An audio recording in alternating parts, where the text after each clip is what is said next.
ये है प्रूसा का MK4। इस 3D प्रिंटर को हम पिछले 1 साल से यूज कर रहे हैं। ये फास्ट है, रिलायबल है और अपने सेगमेंट में एक मार्केट लीडर भी बना हुआ है। पर टॉप पर रहने के लिए आपको मेक श्योर करना पड़ता है कि आप खुद को कॉन्स्टेंटली अपग्रेड करते रहें। ये है ओरिजिनल प्रूसा MK4S। इस प्रिंटर को कंपनी ने लास्ट मंथ ही लॉन्च किया है एंड ये MK4 प्रिंटर का एक अपडेटेड वर्जन है। दोनों ही प्रिंटर्स बाहर से दिखने में काफी सिमिलर हैं, पर अगर आपने नोटिस किया हो कि ये नया प्रिंटर एक S की बैजिंग के साथ आता है। तो इस वीडियो में हम ये देखेंगे कि इस S का क्या मतलब है और क्या नए MK4S में वो सारे फीचर्स हैं जो इसे 2024 का बेस्ट 3D प्रिंटर बनाता है।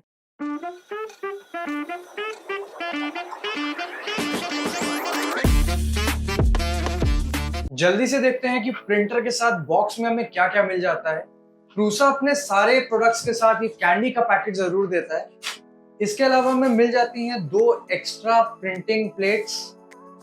ये रही इसकी पावर केबल, ये है इसकी पेन ड्राइव, ये चेकलिस्ट जो हमें बता रही है कि प्रिंटर को पैक करने से पहले इसकी सारी चीजें टेस्ट हुई हैं। ये रहा इसका स्पेयर टूल बॉक्स एंड ये है list of nuts and bolts जो इस टूल बॉक्स में आती है। बिगिनर्स के लिए ये एक 3D प्रिंटिंग हैंडबुक है एंड हर प्रिंटर के साथ आई गेस एक फिलामेंट का बॉक्स भी कॉम्प्लीमेंट्री मिल जाता है। PLA Prusa galaxy black. सबसे पहले उन फीचर्स की बात कर लेते हैं जो दोनों ही प्रिंटर्स में कॉमन आते हैं। जैसे जो प्रिंट एरिया है वही सेम 250 बाय 210 बाय 220 mm का मिल जाता है। इसका जो नोजल टेम्परेचर है वो मैक्सिमम 290 डिग्रीज तक जाता है, जिससे आप nylon, polycarbonate and carbon fibre infuse filaments को बहुत इजीली प्रिंट कर सकते हो। दोनों ही प्रिंटर्स TPUs को भी बहुत इजीली हैंडल कर लेते हैं। हीट बेड जो है वो मैक्सिमम 120 डिग्री तक जाता है। दोनों में ही ऑटोमेटिक बेड लेवलिंग का फीचर मिल जाता है। डिस्प्ले जो है वो टच स्क्रीन है एंड मेन्यूज को इस नॉब के थ्रू भी नेविगेट किया जा सकता है एंड प्रिंटर में पावर पैनिक फंक्शन भी मिल जाता है। अगर आपकी लाइट चली जाती है तो लाइट ऑन होने पर आपका प्रिंट वहीं से स्टार्ट होगा। अब बात करते हैं कि MK4S में क्या अलग है एंड जो लास्ट फीचर है वो हमें इसका सबसे बेस्ट अपग्रेड लगा। पहले हम इसके सबसे major hardware upgrade 360 cooling fan के बारे में बात कर लेते हैं। प्रूसा का कहना है कि ये फैन इतना एफिशिएंट है कि ये नॉर्मली अपनी 70% कैपेसिटी पर ही वर्क करता है। प्रूसा ये भी क्लेम करता है कि इसमें 75 डिग्री के ओवरहैंग्स बिना किसी सपोर्ट के प्रिंट किए जा सकते हैं। MK4 में ये साइड फैन आता था जो सिर्फ 1 डायरेक्शनल कूलिंग प्रोवाइड करता था, बट ये नया यूनिट 360 कूलिंग प्रोवाइड करता है। बेटर कूलिंग का मतलब है high speed 3D printing and आपके प्रिंटर की ओवरहैंग कैपेबिलिटी भी इंप्रूव होती है। चलिए इन क्लेम्स को प्रैक्टिकली टेस्ट करके देखते हैं। ओवरहैंग टेस्ट के लिए हम इस मॉडल का यूज करेंगे एंड ये प्रिंटर की पेन ड्राइव में हमें पहले से ही प्रीलोडेड मिलता है। टेस्ट को स्टार्ट करने से पहले आप लोगों को ये दिखा दें कि एक मॉडल में ओवरहैंग एरिया कुछ इस तरीके से दिखता है। ये जो पूरा रीजन आप ब्लू कलर से देख रहे हो ये ओवरहैंग एरिया है। इस मॉडल को प्रिंट करने का सही तरीका ये है कि इसमें सपोर्ट्स यूज किए जाए, जैसा कि आप स्क्रीन पर देख पा रहे हो कि ग्रीन कलर के, एंड सपोर्ट्स प्रिंट होने के बाद इसे मॉडल से रिमूव कर दिया जाए। इस मॉडल में प्रॉपर 75 डिग्री के ओवरहैंग्स है, तो बहुत ही ज्यादा हाई चांसेस हैं कि अगर इसे किसी लो एंड प्रिंटर पर बिना सपोर्ट्स के प्रिंट किया जाए तो प्रिंट फेल हो जाएगा। मॉडल को बिना कोई स्लाइसर सॉफ्टवेयर की सेटिंग में चेंज किए 3 अलग प्रिंटर्स पर प्रिंट करके देखते हैं एंड लेट्स सी कि इसका क्या रिजल्ट आता है।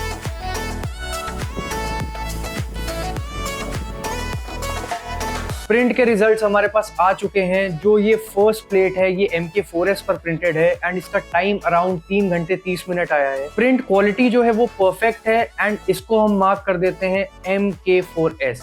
ये जो सेकंड प्लेट है ये प्रूसा के कंपेटिटर ब्रांड पर प्रिंट की गई है एंड ये प्रिंटर MK4S की प्राइस रेंज में ही आता है। इसका जो सॉफ्टवेयर में टाइम शो कर रहा था वो था 4 घंटे 10 मिनट, पर ये प्रिंट को पूरी तरीके से कंप्लीट नहीं कर पाया है। इसको हम मार्क कर देते हैं C। एंड ये जो थर्ड प्लेट है ये एक लो एंड प्रिंटर पर प्रिंट की गई है जो 30 से 40 हजार की रेंज में आता है एंड इसका भी रिजल्ट कुछ सिमिलर ही है। अब एक सेकेंड राउंड और करते हैं। इसमें MK4S की सेटिंग्स को चेंज नहीं करेंगे, पर बाकी 2 प्रिंटर्स की प्रिंट स्पीड को कम करते हैं एंड फैन की स्पीड को मैक्सिमम पर रख कर देखते हैं। अब इस राउंड में ये जो फर्स्ट प्लेट है ये MK4S पर प्रिंटेड है एंड प्रिंट अगेन परफेक्ट आया है। अब ये जो सेकेंड प्लेट है ये प्रिंट तो हो गई है बट सरफेस फिनिश कुछ खास नहीं आई है। इसका टाइम अराउंड 6 घंटे 10 मिनट आया है और थर्ड प्लेट फिर से फेल हो गई है। अच्छा, सोचने वाली बात यह है कि ये जो मॉडल है हमें पेन ड्राइव में पहले से ही प्रीलोडेड मिलता है। क्यों ना इस प्रिंटर के फैन की टेस्टिंग किसी और मॉडल पे की जाए। ये स्लाइड का मॉडल हमें प्रिंटेबल्स पर मिला था एंड ये काफी चैलेंजिंग है एक 3D प्रिंटर के लिए बिना सपोर्ट्स के प्रिंट करना।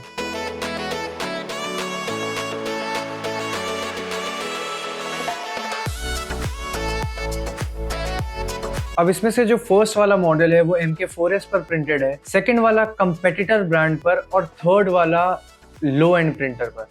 एंड इन तीनों मॉडल्स में से आप खुद जज कीजिए कि किस मॉडल की सरफेस फिनिश सबसे बेस्ट है। ऑल्सो अगर आपके पास एक 3D प्रिंटर है तो इस मॉडल को प्रिंट करने का ट्राई कीजिए and let us know in the comment section कि आपको क्या इसके रिजल्ट्स मिले।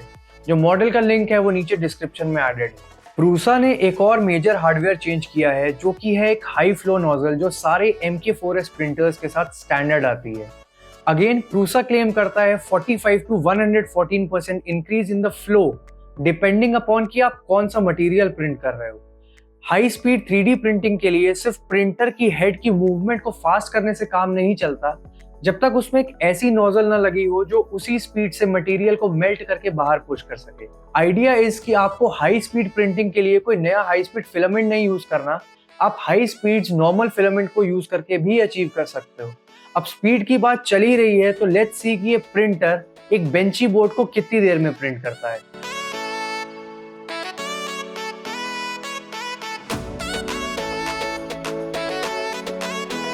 और भी माइनर हार्डवेयर चेंजेस किए गए हैं, जैसे जो MK4S का फ्रंट पैनल है वो इंजेक्शन मोल्डेड प्लास्टिक से बना है। MK4 में 3D प्रिंटेड आता था। प्रिंटर के और भी बहुत सारे पार्ट्स को PETG मटेरियल से रिप्लेस करके पॉलीकार्बोनेट ब्लेंड कार्बन फाइबर से रिप्लेस कर दिया गया। अब बात करते हैं सॉफ्टवेयर चेंजेस की। प्रिंटर का जो सॉफ्टवेयर है प्रूसा स्लाइसर, उसमें MK4S के लिए नई प्रिंट प्रोफाइल्स ऐड की गई हैं एंड इस बात को कुछ टेस्ट प्रिंट्स की हेल्प से समझते हैं। MK4 में जो स्टैंडर्ड 0.4 नोजल आती थी उसमें आप मैक्सिमम 0.2 लेयर हाइट तक ही प्रिंट कर सकते थे, पर MK4S के लिए दो नई लेयर हाइट्स इंट्रोड्यूस की गई हैं जो कि है 0.25 एंड 0.28। अब नॉर्मल प्रिंटर्स में लेयर हाइट इंक्रीज करने से टाइम तो काफी कम हो जाता है बट प्रिंट क्वालिटी थोड़ी सी डिक्रीज हो जाती है। चलिए MK4S में एक ही मॉडल को अलग अलग लेयर हाइट्स पर प्रिंट करके देखते हैं। लेट्स सी कि इसकी print quality and dimensional accuracy में क्या फर्क आता है। ये चारों मॉडल्स अलग अलग लेयर हाइट पर प्रिंटेड हैं। पहला वाला 0.15, दूसरा वाला 0.2, तीसरा वाला 0.25 एंड लास्ट वाला 0.28। एंड इनका प्रिंटिंग टाइम आप नीचे स्क्रीन पर देख पा रहे होंगे। कैमरे को थोड़ा सा जूम इन करते हैं। अगर आप लोगों को एक ऑनेस्ट ओपिनियन दिया जाए तो चारों ही मॉडल्स दिखने में काफी सिमिलर हैं। अगर बहुत गौर से देखा जाए तो पहले वाले एंड लास्ट वाले में बहुत ही माइनर फर्क है। चलिए इनका फिट टेस्ट करके देखते हैं।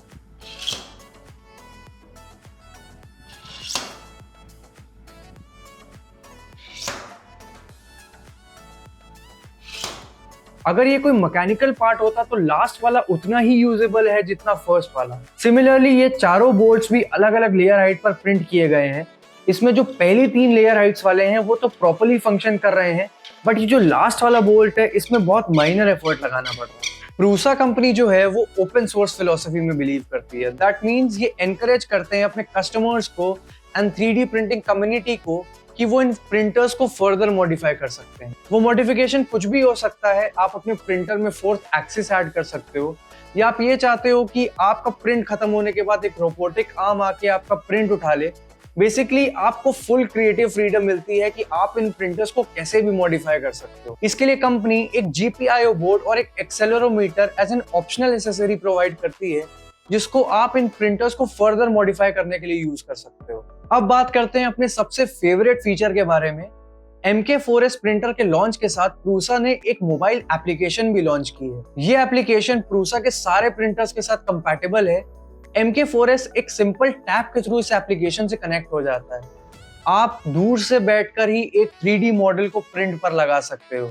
अगर आपके पास एक से ज्यादा प्रिंटर्स हैं तो आप उन सारे प्रिंटर्स का स्टेटस इस एप्लीकेशन के थ्रू मॉनिटर कर सकते हो। अगर आपका प्रिंटर कोई प्रॉब्लम फेस कर रहा है तो ये एप्लीकेशन आपको नोटिफिकेशन भी सेंड करता है। और भी बहुत सारे फीचर्स हैं पर अभी हम इतना डिटेल में नहीं जाएंगे। बेसिकली अगर आपका एक प्रिंट फार्म सेटअप है या आप एक 3D प्रिंटिंग बिजनेस रन करते हो तो ये एक बहुत अच्छा मैनेजमेंट टूल है। आपको फिजिकली जा जाके एक एक प्रिंटर का स्टेटस नहीं चेक करना पड़ेगा। आई गेस हमने सारे फीचर्स कवर कर लिए हैं, पर सबसे मेन बात तो ये है कि ये प्रिंटर प्रिंट क्वालिटी कैसी देता है। ये रॉकेट इंजन का मॉडल इस प्रिंटर पर बिना किसी सपोर्ट्स के प्रिंटेड है। इस मॉडल में बहुत सारी डिटेलिंग एंड बहुत सारे माइनर एलिमेंट्स एंड टेक्स्ट हैं जिसको प्रिंटर ने बहुत अच्छे से प्रिंट किया है। जो ओवरहैंग के नीचे वाला एरिया है वो भी काफी स्मूथ है एंड ये प्रिंट एक परफेक्ट एग्जांपल है कि आज 3D प्रिंटिंग किस लेवल पर पहुंच चुका है। जो लेयर लाइंस है वो भी ऑलमोस्ट इनविजिबल है एंड बहुत क्लोजली देखने पर ही फील हो रहा है कि ये मॉडल 3D प्रिंटेड है। सिमिलरली ये डेकोरेटिव आर्ट पीस भी उसी लेवल की सरफेस क्वालिटी के साथ प्रिंट हुआ है। आप दूसरे 3D प्रिंटिंग चैनल्स देखना, लोग इन मॉडल्स को प्रिंट करने के बाद पोस्ट प्रोसेसिंग करते हैं ताकि इनकी सरफेस फिनिश स्मूथ हो जाए। पर जिस लेवल का आउटपुट ये प्रिंटर प्रोवाइड कर रहा है, आप इन मॉडल्स को डायरेक्टली सेल कर सकते हो या इन पे डायरेक्टली पेंट भी कर सकते हो। पोस्ट प्रोसेसिंग की रिक्वायरमेंट नहीं है। हमने सोचा इस मॉडल को थोड़ा सा और छोटा प्रिंट करके देखते हैं, थोड़ा सा और छोटा। अच्छा ये लास्ट है, इससे छोटा नहीं प्रिंट करेंगे। So coming to the final part of the video, Prusa MK4S को एज अ किट ऑफर करता है जो आपको 1 से 2 दिन लगाकर असेंबल करनी पड़ेगी एंड ये किट अराउंड 70 से 80 हज़ार के बीच में आती है। ऑन द अदर हैंड ये प्रिंटर फुल्ली असेंबल्ड फॉर्म में भी अवेलेबल है जिसको आप बॉक्स से निकाल के 10 मिनट में सेटअप कर सकते हो एंड ये असेंबल्ड प्रिंटर आपको 1 लाख के आसपास पड़ जाएगा। जिनके पास ऑलरेडी MK4 प्रिंटर है, कंपनी उनके लिए एक अपग्रेड किट प्रोवाइड कर रही है जिससे वो अपने MK4 को MK4S में कन्वर्ट कर सकते हैं एंड ये किट अराउंड 10,000 रुपए की है। वी रिकमेंड कि अगर आप अपना पहला प्रिंटर परचेज करने जा रहे हो तो किट एक बहुत अच्छा ऑप्शन रहेगा, क्योंकि जब आप पूरे प्रिंटर को खुद असेंबल करते हो तो उसकी मेंटेनेंस आपके लिए काफी इजी हो जाती है। तो अब फाइनल क्वेश्चन ये आता है कि क्या MK4S में वो बात है कि ये 2024 का बेस्ट 3D प्रिंटर बन पाए? तो इसका आंसर है यस। जो quality of parts and service Prusa provide कर रही है, on the basis of that we highly recommend this printer. Also let us know in the comment section कि आपके इस प्रिंटर को लेकर क्या व्यूज है।